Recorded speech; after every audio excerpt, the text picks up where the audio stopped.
Napoleon the Great conqueror and former Emperor of France returned from his exile in the Mediterranean to France to regain power. A group of allies, including the Austrians, British, Prussians, and Russians, started to gather arms and prepare for war with Napoleon. Napoleon immediately raised an army of an estimated 105,000 battle ready men in order to attack one of the allies one by one. Napoleon and the group of allies' reason to go to war was that the Alliance armies were mobilizing to overthrow him yet again. He was power hungry and wished to regain control and yet again conquer more lands in the name of the French. He attacked Belgium because he believed his only chance was to divide and conquer the enemy. The first step was to clear the coalition forces held up in Belgium to open up the terrain of Europe.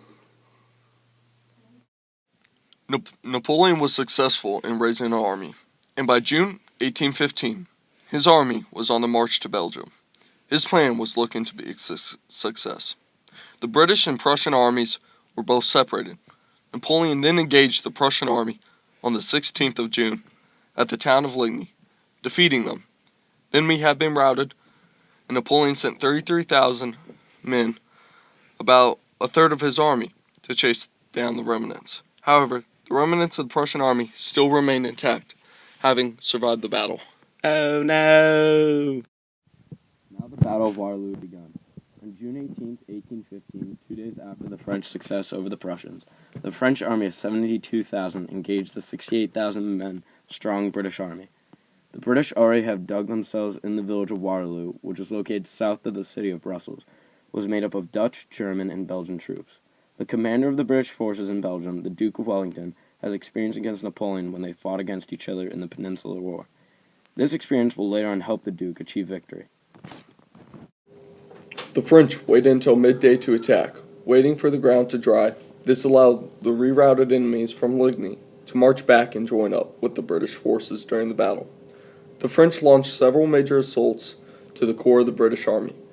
Failing and being repelled several times, their mistake of waiting for midday allowed the Prussians to catch up during the middle of the battle and attack the eastern side of the French army.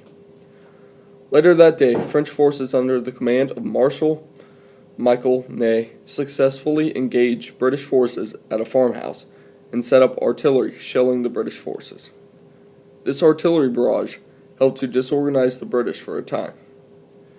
But because of Napoleon's decision not to attack sooner, he was distracted by the remnants of the Prussians, which caused him to leave Marshal Ney unsupported. The Duke of Wellington was then able to restabilize the British forces and launch a counterattack. The Prussians and British then pushed the French onto their heels and caused them to flee. Napoleon then left the battle, leaving his troops to run.